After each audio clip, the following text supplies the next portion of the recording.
Welcome to Halacha in a Year, where we can get to learn all the most relevant halacha through the prism of the Kitzur Shulchan Aruch. You are listening to Rabbi Ya'akov Trump.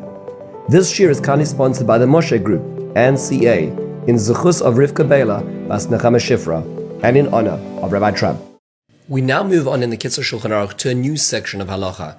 This is about eating before the meal. The next few sections are going to be about eating meals. And so we're going to build up talking about before the meal, then Netilas Yadayim, then the Seudah, Hamoitzi, all kinds of ideas which relate to eating in Judaism. Our halacha is a very short one. It's Siman Lamed Tes, the 39th chapter in the Kitzur Shulchan Aruch, and it describes if one eats before the meal and the brachas that are associated with that as well. This usually comes up in situations where one is eating or snacking haphazardly, or one has a Kiddush on Shabbos in one's house, and then one moves into the meal. Let's just take a brief look at the background. There's just three basic premises. Number one is that before one eats something, one needs to say a bracha rishona, a bracha which precedes the food. When one finishes eating, one needs to say a bracha achrona, a bracha after eating. And the third concept is that food that is eaten during the course of a meal, where there is bread at the beginning, the hamoitzi at the beginning of the meal will cover most of the brachas in the meal, and the birkas hamazon at the end of the meal will cover most of the brachas that would need to have been made out of the context of that meal. Those are the three basic premises. The question now becomes is if one eats something before the meal, which is not bread, does one make a bracha finishing that snack, that kiddush, and then start the meal? Or does one say that it is part of the meal, because one will continue eating items like it during the meal, and then one can rely on the birkas hamazon to cover it? We're going to look at three basic cases. Case number one is eating something which is mezonos, a grain product. The number two is wine and liquor. And then we're going to look at the case of fruit and vegetables or snacks before the meal. Let's jump straight in. First case is the case of eating mezonos. So you're eating cake, you're eating kichel before your meal. You say borei min mezonos beforehand. What should you do? So the details of this case are whether one ate mezonos during the meal or not, meaning whether or not one's going to continue to have cake or lokshen kugel, anything which is mezonos the meal or not. The halacha is the same, and the halacha is one does not need to make a bracha achrona before eating the meal. Meaning, because the bread will cover, the birkas hamazon is going to cover anything in the meal, and if there were to be mezonos in the meal, that would be covered. So even the food which is eaten beforehand is seen as in a certain sense, a part of the meal just before the meal.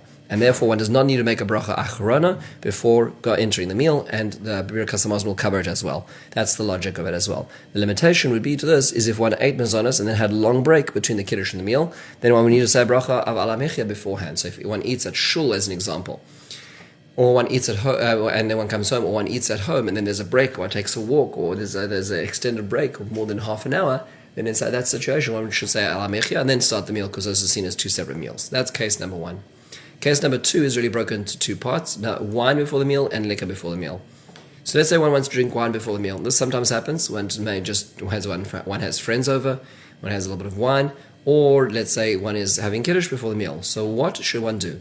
So the halacha is that it's best not to drink before the meal, unless one plans on drinking after the meal and saying a bracha achrona or ala gefen after the meal as well. The logic of this is because there is a debate as to whether the wine before the meal is considered a build-up to appetize oneself for the meal, or whether it's considered to be independent of the meal.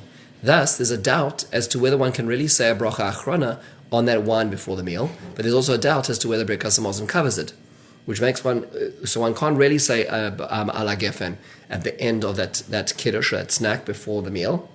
And one isn't sure that the birkas hamazon is covering, so one's left in no man's land. So either one doesn't have wine before the meal, or if one does, one should have wine after the meal and say al gefen, which would cover that first drinking as well. Of course, an easy way to resolve this is if the kiddush is distant from the meal. So if one's having kiddush at shul, or even one's having kiddush at home, one has a break before the meal, then one would be able to say al gefen, have a break, and then start the meal, and those would be disconnected. Third case is liquor before the meal. Very similar. So one wants to drink liquor, schnapps, before the meal. So in this case, the halacha is it's best to drink less than a kazayas, which is about 0.6 fluid ounces or 17.3 milliliters. And in this case, one would not necessitate a bracha achrona not to enter this case of suffix. If one did have more, one would not say a bracha achrona because the safek brachas lahakel, where we would treat brachas in a doubt in a case to go being lenient as well. The logic is that if one has less than the kazayas, then one is not obligated to have a bracha achrona, and one does not enter into the case of doubt. Finally, the fourth case, or third case, is fruits or vegetables before the meal. So one wants to eat, one has a vegetable dip, some fruit before the meal. So in this case, it doesn't make a difference whether it's fruit that, generally speaking, fruit you do say borei pri ha'etz in the meal, even after eating hamoitzi, or vegetables which you don't say borei pri ha'adama in the middle of the meal. In both of those cases, the halacha says the kitzur is it's best to have them before the meal only, say the bracha achrona of borei nefashos rabbos, and then not to have them during the meal. And therefore, they're considered as separate from the meal. The problem is that if one has them during the meal, then it's like they're connected, and if they're connected, then one would not have a bracha achrona in the middle. If one forgot to say bracha achrona on them, it's best to not to eat them in the meal, to have them only after the meal, and say the bracha achrona or borei nefashos after the meal, which will go back on that which one ate beforehand as well.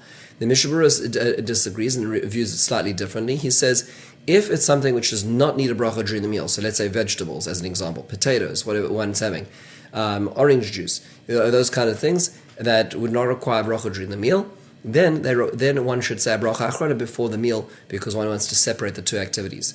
But if it's something which requires its own bracha in the meal, like borei pri ha'etz, a fruit, then in that situation, if one has it before the meal, because one will not need to say borei pri ha'etz when one's in the middle of the meal, it's considered connected to it, and one will not need to say a bracha achrona before the meal, because those two eatings are connected by the fact that it obviates the bracha during the meal, which would have otherwise been necessitated.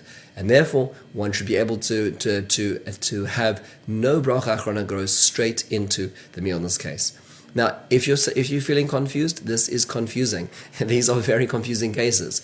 There are three different categories we looked at. We looked at having bezonos before the meal, which is considered like part of the meal. We saw having wine or schnapps before the meal, which is not considered part of the meal, requiring its own bracha achrona or a safek, and therefore avoiding that situation. It'd be better to create a break or to have less than the shear.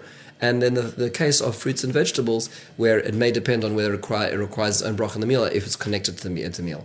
The reflection that one has when understanding this is that Judaism is the ultimate stop sign to inertia. Human beings like to live in neutral. They like to live with inertia and just keep on going down the stream of life without any interruptions or thinking too much. They want to habituate most of their actions and not have to expend energy. Judaism keeps stopping us. It keeps telling us to think. What are we doing? Why are we doing? How much are we doing? What is the focus of what we're doing? What is the goal? That's what Judaism is trying to do. And brachas are a classic example. Here a person just wants to basically spend their time with an IV of snacks, and going straight into their veins. No, that's not how Judaism works. Judaism is, if you want to think about what are you eating, how much are you eating, what are you going to be doing after this, and therefore what bracha do you need to do to acknowledge what you're absolutely doing. Is there a beginning? Is there an end? That is the complete opposite of consumer society which surrounds us, which asks and begs of us just to do whatever we feel, eat whatever we see. And Judaism is a polemic against this as well. So this is exemplified in these complex halachas that we looked at today. In the meantime, have a wonderful and meaningful day.